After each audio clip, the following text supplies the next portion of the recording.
Hey guys, Chris from Appropriation here, and in this video, I'm going to show you the solution for question 6 from the Jan 2009 PoA Paper 2. If you want to check out the solutions to the other questions on this paper, I'm going to put a card up there and a link in the description below, so be sure to check those out as well. And with that said, let's get into the question. Alrighty, so they start off by telling us the following balances and other information were taken from the books of Serve Me Well Limited on November 30th, 2008, after the trading and profit and loss account, well, the income statement had been prepared. Okay, so the first thing they have here is authorized share capital, 260,000 ordinary shares at $1 each, 70,000 preference shares of 7% at $2 each. Okay, so that might come in handy a bit later on. So now they give us a trial balance. So again, they did say that this was done after the income statement was complete. So we are actually going to see, and I'll show you here, net profit, right? So you're not going to see like sales and purchases and opening stock and all the expenses and that kind of stuff, because they were already summarized, condensed, and dealt with in the income statement, and the output was the net profit. Now, what are they giving us here in the trial balance? So we have ordinary share capital fully paid and 7% preference share capital fully paid. Okay, so these values here are the values of ordinary and preference share capital that we've actually issued. As you can see, it says fully paid. So this is issued share capital, right? Next thing I'm seeing is the general reserve. So we have share capital and reserves. Okay, the next few items I'm seeing here, we have utilities owing, right? That's an accrued expense. Bank. Now, bank is an asset. Bank should be in the debit column, but if it's in the credit column, that implies that it's a current liability, which means it's actually a bank overdraft. That's where you spend more money than you have in the bank, and the bank kind of lends you the extra money you need to spend. So it's a liability, long story short, and liabilities have credit balances. Debtors and credit. Oh, look at this. This is interesting. They've done this a few times. They've put two kind of similar or opposite items in the same line, and of course, one balance is in the debit column and one is in the credit column. So you are supposed to know that debtors is an asset that will appear in the debit column. Creditors is a liability that will appear in the credit column. Okay. Now we have premises at cost, right? 320. Net profit, which we took a look at already, which is a credit item. Then we have the last few items here. We have machinery and plant at cost, a debit item, and the provision for depreciation in the credit column. Because remember, the provision for depreciation is a contra asset. Its function is to reduce the balance of an asset in the balance sheet. If assets have debit balances, contra assets have credit balances, because credits reduce debits and vice versa. Then we have inventory and insurance prepaid, both of which are current assets. And of course, as you can see, your trial balance agrees. Now, there's some other information below here. The directors of Serve Me Well Limited have recommended the following: a transfer of 20,000 to general reserve, an ordinary dividend of 30%, that'll be 30% of the par value of the ordinary shares in issue, and the payment of the year's preference dividend. So that'll be, I think it was 7% of the par value of the preference shares in issue. Okay, so the first thing they want us to do is to prepare the profit and loss appropriation account for this entity for the year ended November 30th, 2008 for just 5 marks. Okay, so please head up your statements properly. Name of the entity, name of the statement, the period to which it applies. FYE stands for the year ended. Okay, so we're going to start with the net profit of 150,000. I'm just going to pull that out from the trial balance here. Okay, now, so there were just 3 items of appropriation: the transfer to general reserve, ordinary dividend, preference dividend. I like to start with the preference dividend, right? So the preference dividend, if you go up to that information in trial balance, it was 7%, which is the dividend rate, and the par value of the preference shares in issue is 120,000. So you're multiplying 7% by 120,000. That's going to give us 8,400. Next, it says that the ordinary dividend was supposed to be 30%. 30% of what? 30% of the value of ordinary shares in issue, the par value. So it's 30% of 200,000. That's going to give us, I think, 60,000. There you go. And the last item was the transfer to the general reserve of $20,000. Okay, cool. So we're going to add those things together. We're going to get a subtotal. We're going to subtract it from the net profit before appropriation. That's going to give us the retained earnings carried forward. Now, there were no retained earnings or profit and loss balance in the trial balance. So I'm pretty sure that we are good here, right? Okay, now just by the way, I know some of you all have watched some of my other videos and you've seen me put like a heading for dividends and a heading for transfers to reserve.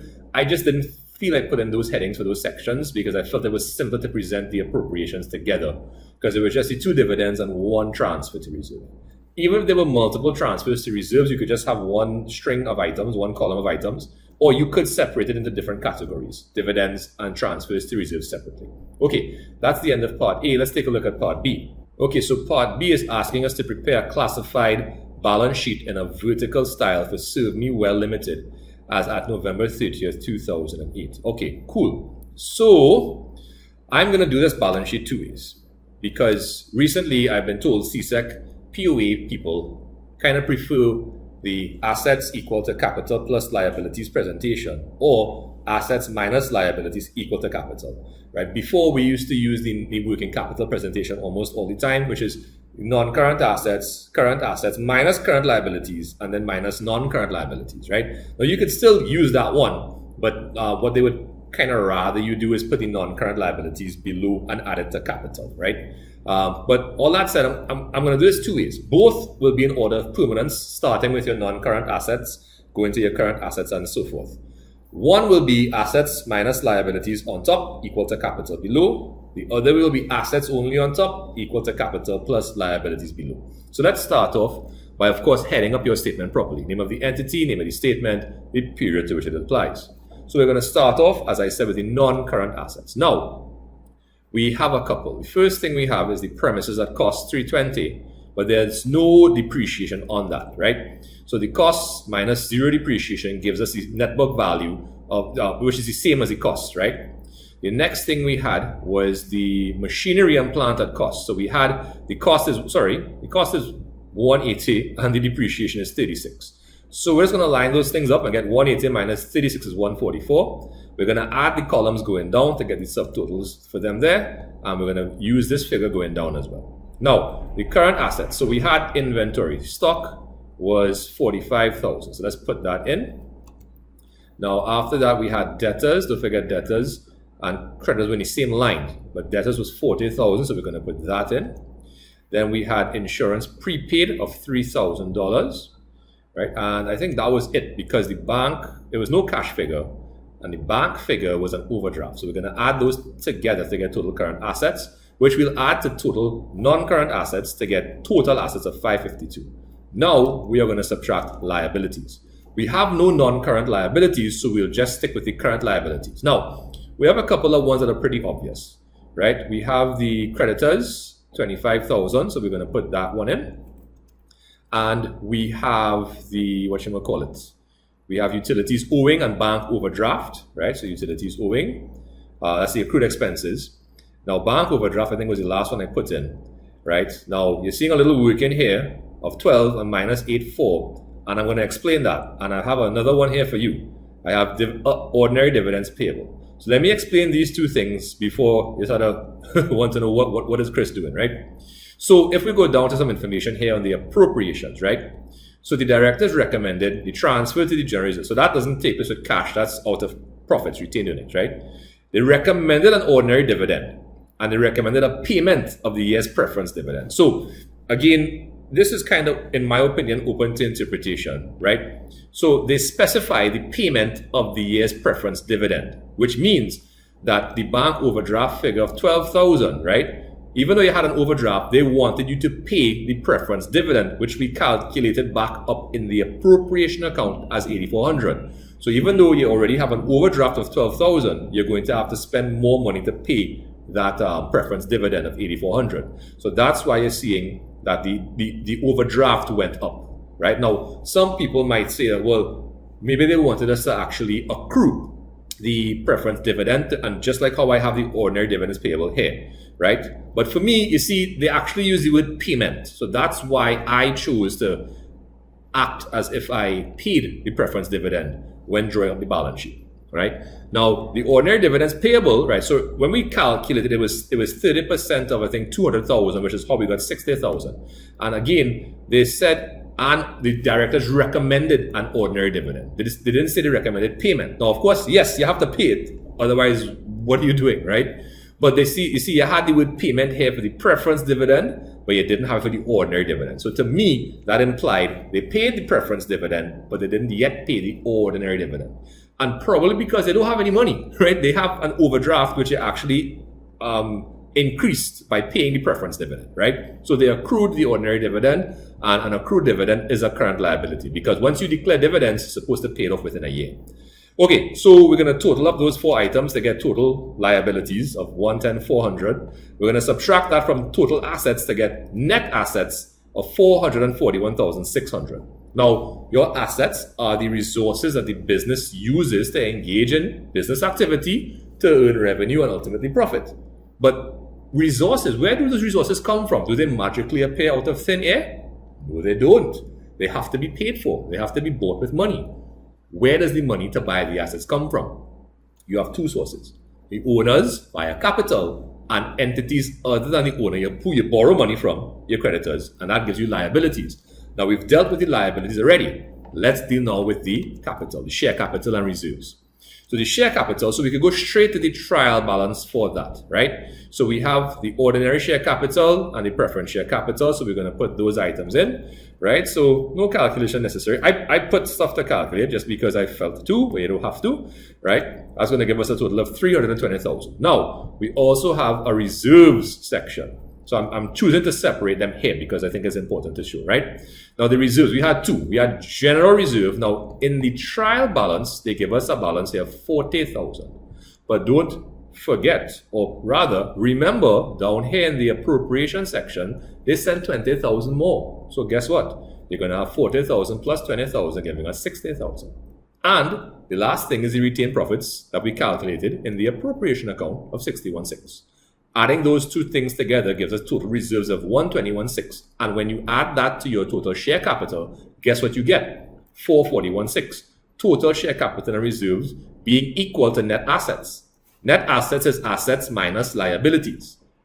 And assets minus liabilities is equal to capital. So that's what we're seeing here, right? So that's why it's called the balance sheet equation, right? Assets equal to capital plus liabilities, or here, assets minus liabilities equal to capital, right? So I am going to show you a second format now where I put the liabilities with the capital, right? But if you want to check out my video playlist on balance sheets and different formats, including the order of liquidity, I'm going to put a card up there and a link in the description below. So be sure to check that out if you want, right? So just give me 1 second. I'm going to put this on the left-hand side and pull up the balance sheet with a slightly different format.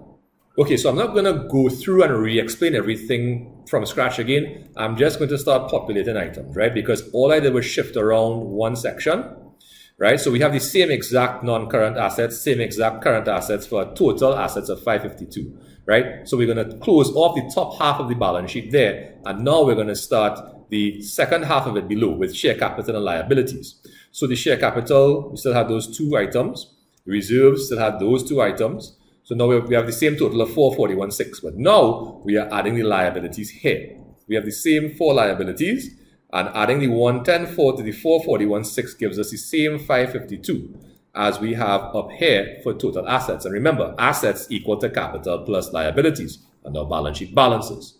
Right? So let's zoom out, take a look at the whole thing, and we should be good to go. Okay, just a couple of easy parts to close off this question. Let's take a look at them.